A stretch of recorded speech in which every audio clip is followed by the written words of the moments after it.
Hey, what's up guys? Just wanted to introduce to you my latest purchase. A used BMW i3. I know, what the heck, right? Electric car with the range extender. But I put together a bunch of reasons that might help you out and understand why I decided to basically purchase this used car.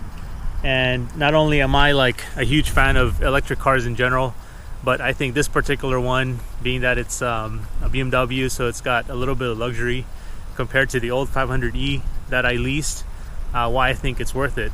And basically there's so much you can do with it. You can, hack it, and not only that, but you get a lot of cool features already built into the car. So I think we're in that unique time frame right now where you can really sort of exploit all those old rebates and really get a good deal from a used version of one of these. So hopefully you enjoy the video. I will be uploading a bunch of other videos on this that will sort of tie into what I'm about to say next, and those are kind of how-tos and things. So if you're interested in wanting to go further into the hacking of this, or go further into like demonstrations on, like, say perhaps the parallel parking feature or the semi-autonomous driving, it's called traffic jam assist in the BMW world, and where or the active cruise control and things like that, that I didn't really find any like super awesome videos on YouTube on demonstrating these. So I'm going to try to put some together myself and see if it helps out. All right, so hope you enjoyed the video. There's roughly about 15 or so reasons, and I sort of go into depth, so it's going to be a little bit long. But hey, if you enjoy it, cool. If not, then no worries. Thanks. Hey guys, thought I'd take you in the car with me and talk about the reasons why I think the BMW i3 is one of the best commuter cars you can buy in the used car market right now. And let's start with the first reason, and this is in no particular order, but I do think that the first reason is probably the most compelling one, and that is the value. So these cars are now starting to come off lease. The ones that were leased and sold in 2013, 14, 15, they were all eligible for the big tax and the tax credits and the government rebates. So a lot of those prices that you're seeing now in the used car market have that discount already baked in. So you can pick up, a used i3 with low miles and buy like 3 of them for the price of one Tesla Model 3. It's really pretty incredible. And as I go through this list, maybe you'll understand why I decided to pick one up and why I thought that this car has a lot of value for actually very little money, in my opinion.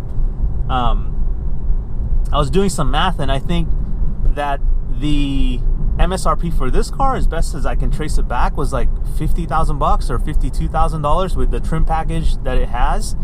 And right now, if you buy one off lease with low miles, it's like 70% off that price. So it's really pretty incredible discount. What I'll do is I'll post up another video on all the different steps that I took to purchase this car, because if you want to properly code or hack your i3 and you want certain features enabled or disabled, it's really important that you buy the i3 that has the factory options that's required for that particular like coding hack. For example, the traffic jam assist, or TJA if you want to search it online, that allows the computers to take over the steering system of the car, so it basically drives for you in traffic. You need the parking assist option for that, but you also need a tech package, but you also need a driving assist option for that. So there are a few things that I'll label out in an upcoming video on how to go about and plugging in your VIN number for this particular used car that you're looking for, and how to see based on what that VIN decodes at and shows you sort of all the different factory options on what that car has, so you know exactly what you're buying. Because it would really suck if you ended up buying a car that you think had those options and you go in there with Beamer Code, which is the hacking app, or which is the coding app, or ESIS, which is the more extreme coding app, and you go in there and you realize, oh my gosh, I've turned all these toggles on, but nothing's happening in my car. And that's a very popular comment that I've seen online lately. And let's try to avoid that. So I'll upload a video that will show you what to look for and how to look for and what options you need for certain things in the i3. The next reason is another obvious one. If you're an electric vehicle driver and enthusiast, the cheap operational cost of this car is very low. It's way lower than, for example, my Lexus SUV, which is the big Series 100 LX470. Just to give you an example of the difference in operational costs.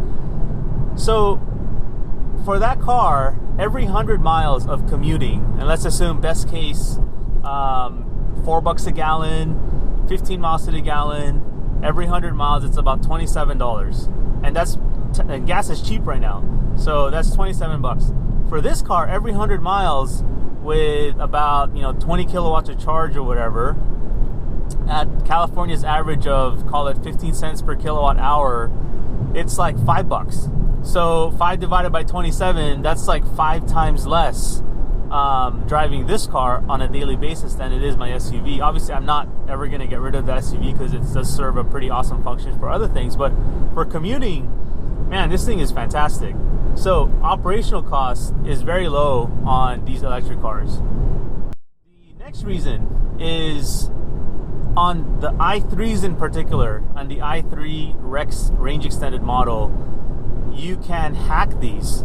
So what I mean by that is you can go into the BMW ECU and start to unlock and toggle through all the different sort of manufacturer switches, so to speak. And for lack of a better term, you're essentially hacking it, and it's fantastic. You can get so much more range out of it. The drivability and the practicality of the car just really makes it drive like a normal car. So I have no issues at all. I'm driving to LA right now. It's about 110 miles, and I have no issues with like range anxiety or any of that stuff. Actually, right now, this is hacked. I'm going to put on what's called hold state of charge, and that is, we go to the menu, just take a second, hold state of charge. What this does is this turns on, even though I have like 64.5 left percent of battery charge, I can turn on the electric generator, which is the range extended version, and sort of pretty much maintain the level of my battery. Even though this car is primarily a battery operated car, it doesn't run on electricity at all, or it doesn't run on gas at all. The gasoline powered generator continues to turn. When it turns on, it's actually feeding electricity back into the battery. So regardless of the fact that the generator cannot feed the battery at a very high rate, I think the maximum it can feed and kind of maintain a break-even output and input level is somewhere like 60 miles an hour. So right now I'm going about 75 miles an hour. So yeah, I am incrementally draining the battery just a little bit more than what the generator can put on it, can restore it with. But it's like, for the most part, most of my battery is being preserved, and that just increases the range of this car like exponentially. It's fantastic. Another reason why I think this is one of the best commuters you can get right now is that electric cars in general really have very little maintenance requirements. So, for example, on a normal car, a normal gas-powered engine, it requires regular oil changes. Once in a while, you're going to need to change a timing belt, and once in a while, you're going to need to, maybe change the clutch or change the transmission fluid, and do all these things that is required to keep a internal combustion engine car going. But in an electric car, there are so few moving parts, very few moving parts, that the only things you really have to change are the things that you would change in a car normally, like maybe maintain the axles, the shocks and dampers. They'll probably go out every 50,000 miles or so. The tires, obviously, you have to do that in any car. But there are a bunch of other maintenance items that you no longer need to do in an electric car. The next reason on why these cars are really good to buy used right now is many of them, if you get some with low miles, has still a decent amount of factory warranty left in them. So these cars, when they were sold new, they came with 4 years, 50,000 miles of factory bumper to bumper warranty. So if you find one within that time frame, you're still going to have a decent amount of factory warranty left in these cars. And BMW has actually been really good about being proactive with recalls. So unless you get like an early 2014, then most of the later 2014s and the 2015s have already had all of the recalls implemented or have been fixed at the factory. So for the most part, from what I could tell, most of these cars have already had their recalls done. So that's a really good thing. And in terms of warranty, another big bonus is that BMW warranties the battery pack on this car for 8 years, for up to 8 years, 100,000 miles, to contain 70% or better capacity. So what that means is they guarantee that the battery in this car will maintain 70% of its power up to 8 years, 100,000 miles. So that's fantastic. That's really good. And that's one of the reasons why I was comfortable purchasing one and not worrying about, you know, what if the battery dies out early and I would have to spend like thousands and thousands of dollars to get a new one. And I at least have 8 years, 100,000 miles to worry about that effectively. Another great reason to buy this range extended electric car is that with all the coding hacks, you actually don't have to worry about range. I don't experience any range anxiety in this vehicle at all. Like it doesn't even come to my mind. I don't always have to leave it fully charged, so it's not like I plug it in every night, which I do anyway. But if I'm going out on a long trip, I don't really feel like I'm gonna run out of gas. I do need to do a little bit of pre-planning, but for the most part, it doesn't affect me. Another reason why I think this car is also really good to buy used is basically it's a fairly new car. This one is only 3 years old, or 4 years old, and it has all the latest, factory sort of IIHS safety features, driver's side airbags, curtain, all these things, crumple zones, etc. And it's scored really high. I think it scored mostly like greens and 1 yellow, which is a 4 out of 5, and the yellow is just kind of average or good. Green means like great or excellent, or good rather. Another reason to buy this car is it's actually pretty fun to drive. It's a BMW. The weight distributions, make sense, and it doesn't feel top heavy at all because a lot of the weight, because of the batteries in the bottom, makes it very, very, very fun to drive. So I love it from that standpoint. By the way, I'm going up a pretty steep hill, and I'm not sure if you guys can hear. The range extender is in full blast right now. It's on, fully running. The range extender turns on at different RPMs depending on how fast you're driving and how much it thinks it needs to restore into your battery. So that's why the range extender will vary in terms of noise and RPM. And I think most people don't realize that. Right now, it's like at full RPM, and it's trying to restore the amount of power that I've used up going up that really steep hill in Camarillo on the 101. So I don't know if you can hear that, but it's really not that loud. It's from the outside is decently loud, but from the inside of the car, it's really not that loud. It's actually the wind noise from the outside is oftentimes louder than the Rex engine. Okay, let's go through some other reasons. Some other reasons why I like this car and why I think it's a great buy is it actually has very clever engineering. And since this car was designed from the ground up, and they really tried to basically a start from scratch approach. So it's built on a completely aluminum frame that I believe is carbon reinforced, but certainly the part of the tub, the side framing, I guess you call it, the roof structure, everything from the bottom up is basically carbon fiber, or it's a carbon fiber composite type of material. The paneling, so the doors, the fenders, and all that are some type of composite plastic, so they're very dent resistant. And this car has like this minimalistic approach that just makes a lot of sense, and most of that I think is to maintain rigidity, but to, more importantly, reduce weight. So if you look at the inner door pillars on this car, it's exposed carbon fiber. It's the exposed carbon fiber structure, because in my mind, there's no need to paint those. There's no need to, put primer on it or anything, because it's exposed carbon fiber. It's probably as strong as it's going to get, and it doesn't get exposed to any UV sunlight. So why bother painting it? Like, those are the types of things that I love about this car. Another part of that clever engineering is the suicide doors. So I know a lot of BMW i3 owners don't like those suicide doors, but if you actually think about it, to maintain the small compact size that this car is, and to really maximize the usability and the space inside, which is actually very impressive. This thing feels very open in here, and there's quite a lot of space. Like, if I am sitting straight and I try to touch the door, I can't reach it because there's a decent amount of space here.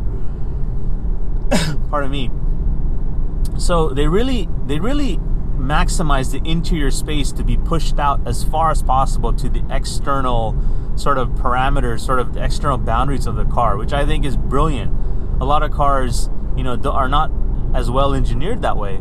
And one of the things that you'll notice with this car is it has those really skinny 19-inch or 20-inch tires, depending on your trim level, tires and wheel and tire package. And a lot of that is to push the wheels and tires out as far as possible to the outside corners of the car, so you don't have these big wheel wells that intrudes into the cabin space and takes up room.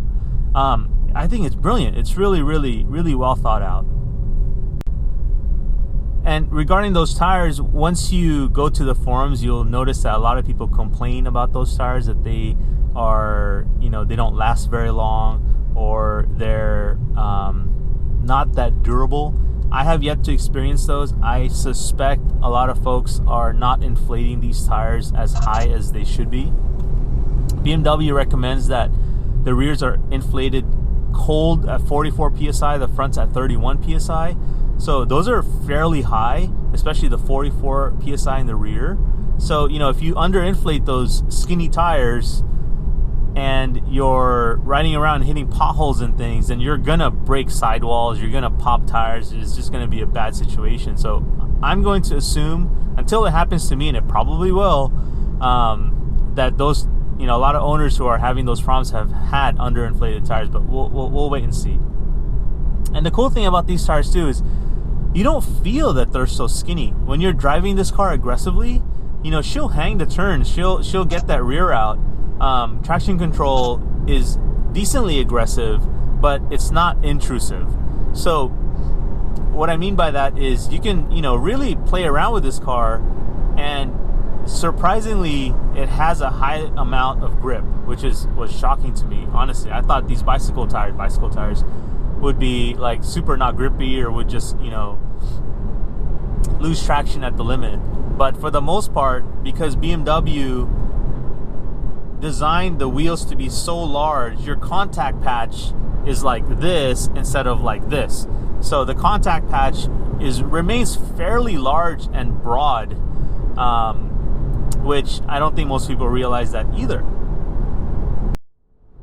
The other thing I like about this car too is just the overall design. I know it's a little quirky, but the interior space, it's very, very, very well laid out. These like floating screens, there's a ton of space everywhere. It's very cleverly sort of put together, so where you have these nooks and crannies, and you have like depressions to put stuff in. You have like well thought out cubbies, just those types of things, and it's all wrapped around this very like Scandinavian, simplistic, minimalistic design ethos. And that design motif is all around the car. It's actually really cool, and I personally really like it. Another reason is, aside from the features that you can enable through the hacks or through coding, is this car by default comes with fairly sophisticated like technology already built in. And I'm a little bit smitten by all this stuff because I used to, I like driving old cars, and whenever I jump into a modern car, I'm always surprised that it has, a traffic assisted navigation system, that the Bluetooth actually works really well, that I could actually play videos in full widescreen format on this display right here. Just a bunch of like really cool kind of technological things that this car already comes stock with. I should also say that this car, what surprised me actually with this car is how comfortable it is. So part of that minimalistic design, I assume that these seats, because they're so thin and they look hard, are actually not. So they're kind of like the modern Airbus or Boeing seats, where they actually took some time, and even though they made them very thin, they're very ergonomic and they fit well and are very comfortable. So I was really surprised at that. The suspension system, the dampers are well tuned. They are comfortable when they need to be, but they load up really well. So in terms of the comfort factor, the only part that's sort of holding this car back from, really riding really nicely is that these tires have to be inflated fairly hard and fairly high. So you can only get away with so much from really hard tires. But for the most part, the dampers and the NVH is well insulated in this car. So we're getting towards the end here. The next reason is, if you haven't driven an EV before, I suggest you try. And try it for like a long term. Borrow friends or whatever. Have it for like a week. And the EV driving experience is actually quite pleasant. It's really different. If you go through my channel, you see a bunch of videos on, kind of aggressive enthusiast sports cars that I have or have driven. And, even like four-wheeling and all that stuff. But when you're commuting, I really wanted that quiet, sort of serene, I want to get to my destination, which is typically work, as refreshed as possible so you're ready to hit the day hard. And I think an EV is sort of the best way to do that. So do yourself a favor. Before you knock an EV, try it.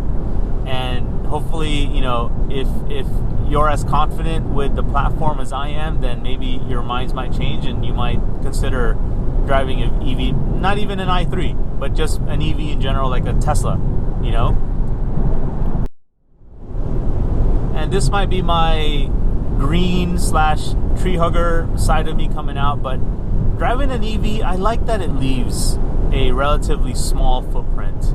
I like that I'm not, burning gasoline, essentially. Again, there's a whole controversy between burning coal to produce electricity and all that stuff, and whether or not the building of this car is sustainable, etc., and overall blah blah blah. I'm not going to get into that, but in general, just driving this car, and when I'm in the garage and this car is on and I'm moving it back and forth, I don't smell the pollutants coming out of the tailpipe. So that in general is just kind of a nice, like a light, airy, satisfying feeling, and I enjoy that about EVs. Okay, this is going to be the last reason, and it's a bonus bullet point. This particular reason on why I think owning an EV in particular, not just leasing it, but owning this i3 is a potentially good thing, is as you're catching these in the lowest end of the depreciation curve, and you're picking one of these up for 70% off MSRP, there's a very good chance that this car could last you a very, very long time, 15, 20 years, and I'm not even kidding. I have a car that's 27 years old now, and I still drive it like a bat out of hell, and it's still super fun. So I know that certain platforms can last that long with proper maintenance. But back to my point, the bonus reason why I think this car will potentially be very good is that BMW has agreed, at least in Europe, not in the US yet, but they have implemented a battery upgrade program. So what that means is you can have BMW themselves replace the old battery pack on here with one of the latest and greatest. So the latest and greatest i3 has a third generation battery pack, and I believe that is double the size of what you get in 2014.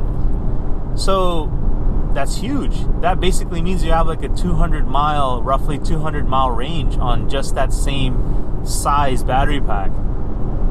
So that's a big deal, and I think that is something that will be good for the platform, but good for the environment as well, as they recycle these old battery packs and put them in homes.